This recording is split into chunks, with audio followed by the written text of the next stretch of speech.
Hello everybody, Argent here. So this is kind of a follow-up to a video I released Monday on diversity in non-Western countries.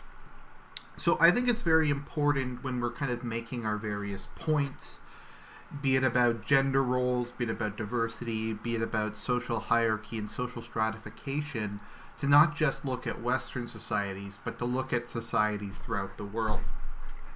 I think one of the things that kind of differs neo-reaction from classic reaction is neo-reaction to a large extent is influenced by social science, political science, sociology, psychology, evolution, a variety of kind of different empirical disciplines. And that's kind of used in part as the justification, because I kind of view classical reaction as largely being a desire to keep things the same or to revert things to a recent past, as opposed to our era where it tends to be in the distant past, and our justifications have to be a lot more kind of modern and rationalistic. So something I kind of want to do is go through just kind of how different societies operated, and particularly go through how different societies came up with similar ideas. Now, why do I want to do this, aside from what I just said? One of the most common, I suppose you could say, tropes of the left is that societies that existed before being contacted by the West were completely different. Things like patriarchy, things like social stratification, things like racialism, things like ethnic hatred, religion, religious wars are something that were brought to the New World or to Africa through European powers, and they weren't things that existed previously. We've all heard this idea that non-Western societies had gender equality or were matriarchal. The truth is, pretty much every successful, and I stress the word successful because people leftists are like, oh, there's this one tribe in the Amazon that's matriarchal that hasn't invented fire yet. Every successful society has been patriarchal. So what we're going to do for this video is we're going to look at some basic laws and some basic social organization of the Aztec Empire. And we're going to see whether or not it's readily apparent to a European and whether or not we can see some certain parallels here. Now, I'm picking the Aztecs in particular because they had, unless the Solutrean hypothesis is true, although that's kind of a different part of the Americas, the Aztecs had no contact with Europe prior to Christopher Columbus and the Spanish arriving. So because they had no contact, Europe had no way of influencing them. So these things developed in complete isolation. So let's just start off with this is something some feminists wrote. Let's see here. Where was it? One second. The Aztec society was a patriarchy, a male-dominated society. Thus, women in the society were considered subordinate to man. As a result, women had little chance to take part in government and religious activities. However, in daily life, people had a clear division of roles between men and women. While men worked in the fields and fought in wars, or took the job of his father and became traders, women stood at home and put their effort into domestic duties like childbearing, weaving, and cooking. In fact, the women in the society were educated for these activities from young ages. Aztec girls were taught at home the skills necessary for marriage. They began spinning at 4 and cooking at 12. Wait a minute.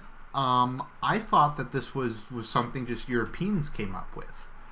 I think anybody who has any knowledge of what Europe used to be like, probably prior to feminism, can notice a lot of this is extremely similar. Let's go on a bit more. One second. Okay, this is their attempts to kind of post hoc justify this. Women's role in Inca society differed from that of European women at the time, in that European women existed only for the benefit of men. Now that was true during the Roman and Greek era. That changed a lot under Christianity. In Incan society, women had different roles from men, but these roles were considered as complementary to those of men and a necessary part of society. In fact, women played an essential role in the Incan society. Their primary role was to raise and take care of children, but also to charge of many household duties. Now, this is interesting that they're contrasting this with Europe. This is basically the same. Even the Greeks, who viewed homosexuality as the ideal, didn't practice same-sex marriage. I don't think I've ever seen that even mentioned. Even though they were, and I use this term unironically, deeply misogynistic, and the Greeks basically hated women, if you look at anything.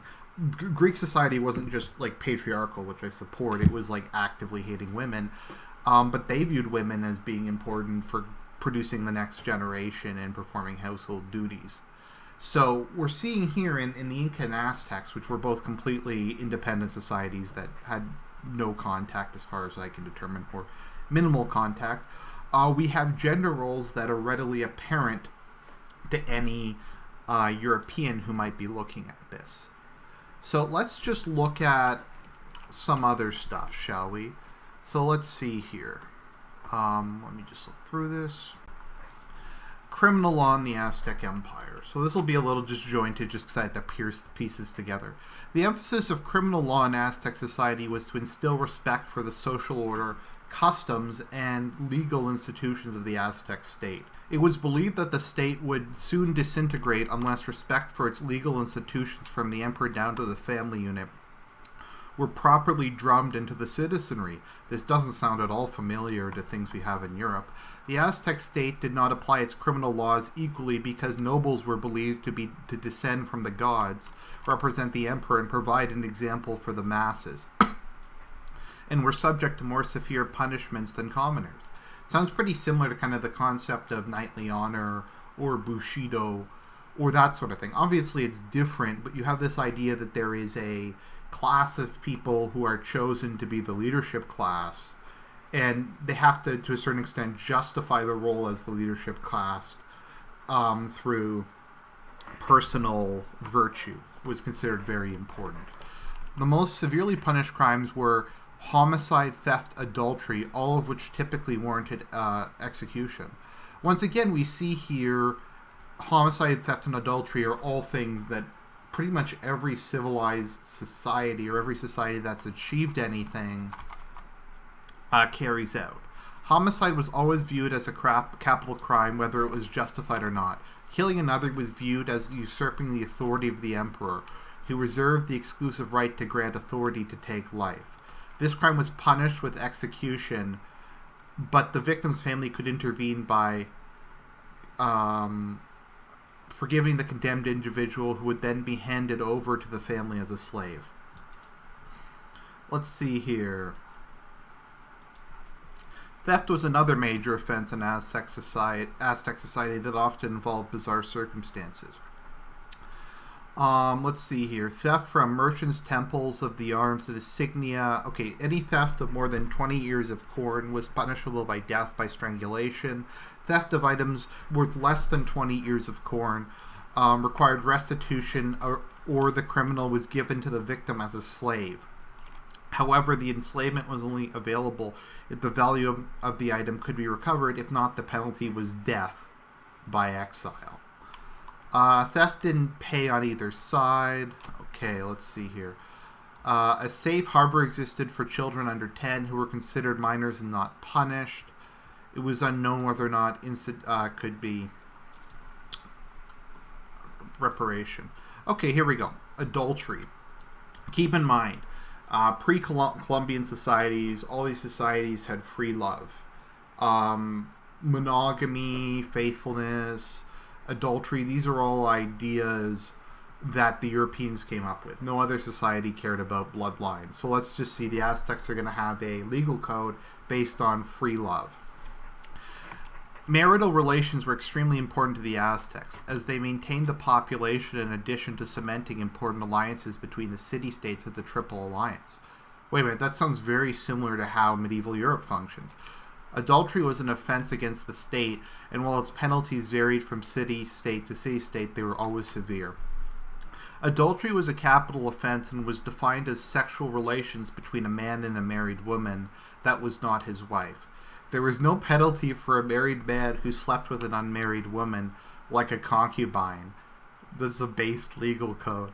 But a married woman was guilty if she slept with another man, whether he was married or not. The act generally had to have an eyewitness, but city-states that followed the Texcocan model allowed proof through indirect evidence. Penalties for adultery extended not only to the offending parties, but also to anyone who covered up the adultery. So let's just look at this for a moment. So it's not illegal for a married man to sleep with an unmarried woman.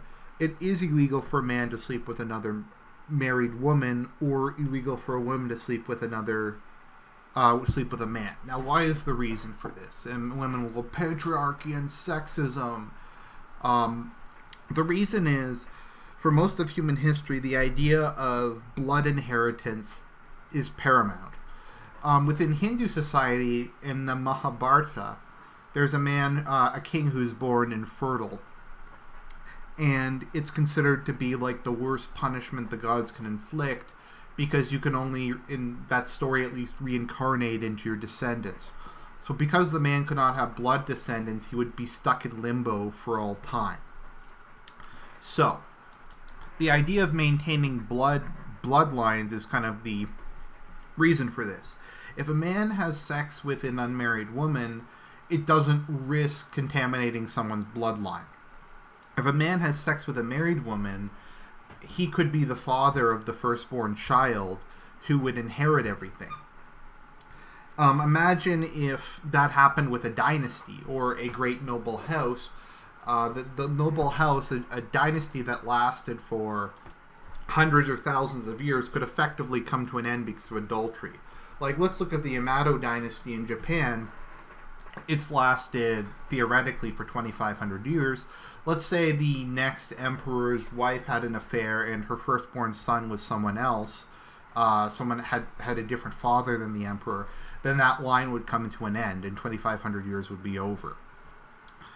The same reason is why if a man is executed if he cucks another man, and I use that in the traditional sense of it. So we have this idea of bloodlines being important. We have this idea of inheritance by blood, etc.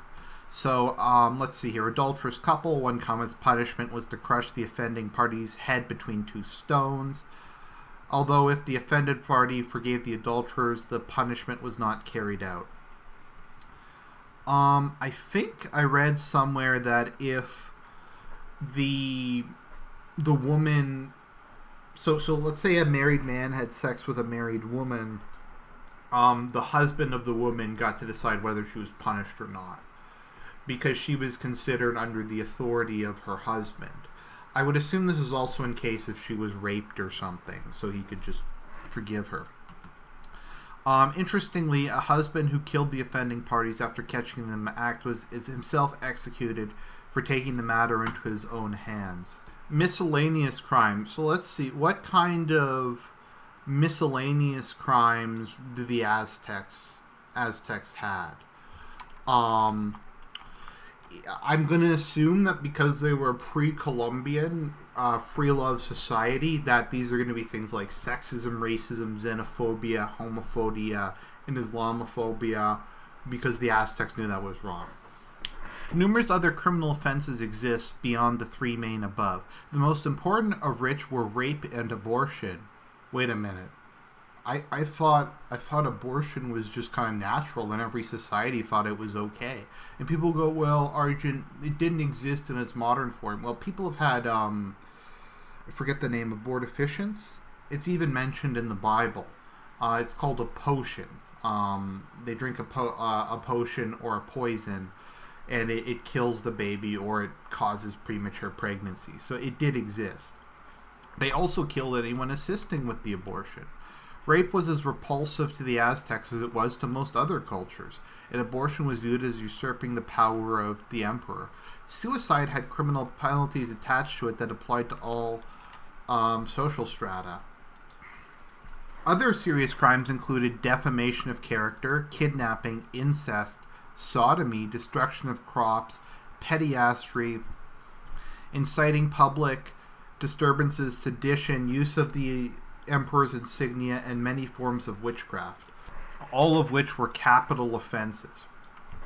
So the Aztecs killed pedophiles. The Aztecs killed people who engaged in incest. The Aztecs killed homosexuals. The Aztecs killed people who performed abortions. The Aztecs killed people who rejected the system of patriarchy in favor of feminism. So this sounds similar or even more extreme in the sense of what we'd probably call social conservatism today than even what was practiced in medieval Europe during the height of the Inquisition. Crimes against the crown were always capital offenses. So let's see here. What else do we got? Here's a funny one. Public drunkenness was punishable by death except at a festival or if you're over 70 years old. That was kind of a benefit of being a senior in the Aztec Empire. If you were old, you could drink in public as much as you would want. So from my understanding in the Aztec Empire, they had official courts with professional judges or senior warriors who would judge, and it was pretty much always the death penalty. Let's see here. A lighter punishment might include having your home demolished or your head shaved. So these are just kind of all a couple of different things that the Aztecs had. Sorry if I'm kind of rambling a bit. There's just a lot of different things here. Let's see here. Just one more thing. So commoner children were considered incapable of committing criminal acts, but they were still expected to respect and obey their parents. If they failed to do so, their parents could bring them before the court, who could order punishments such as beatings, disinheritance, or death, especially if children assaulted their parents. Children of nobility were sentenced to death if they were disrespectful, cowardly, or wasteful. Wasteful means wasting your inheritance on frivolities or not leaving anything to pass on to your successors. So what do we see in Aztec society? We see an extremely patriarchal, hierarchical society in which we have very strong views on bloodlines, very strong views on adultery, and as I said, the term is kind of inaccurate and anachronistic, but what we would call today like the most radical forms of social conservatism were practiced in Aztec society to a degree as strong or greater than Europe. So we find in this, and I think this is evidence that one of the kind of the most successful societies in the New World, in the sense that they had writing, they had culture, they had complex religion, they had a lot of things, they had cities, they had great architectural feats, they had all these things, but the society kind of adopted as its natural state patriarchy, hierarchy, kind of a nuclear family model. Granted, men were allowed to have concubines, but the first wife's children were the only ones who could inherit. And aside from that, we have traditional gender roles very similar to the ones we see throughout the world in China, in Europe, etc. And these patterns and these kind of forms of behavior all developed independently of one another. As far as we know, the Aztecs didn't have any influence or any strong influence from Europe. So we see the development of a system, a social system that's immediately recognizable to a European. Of course, it's not the same. Of course, there's a lot of differences. But when the Europeans came, they were able to see, okay, they have marriage, they have nobility, etc., etc. If I recall, when the Tlaxcalans sided with the Spanish against the Aztecs, one of the things they received was the nobility of all the existing Tlaxcalan nobles was confirmed, and they just became Spanish nobles of an equivalent rank. So they immediately recognized this. The fact that we call the Aztec emperor an emperor shows we see a strong parallel there. So I just think that that's interesting, and I think those are all kind of important points. Sorry if it was a little disjointed compared to some of my videos, but there's a lot of stuff to cover, and I had to kind of piece it together from a bunch of different sources. So I hope you enjoyed the video. I'll talk to you guys later.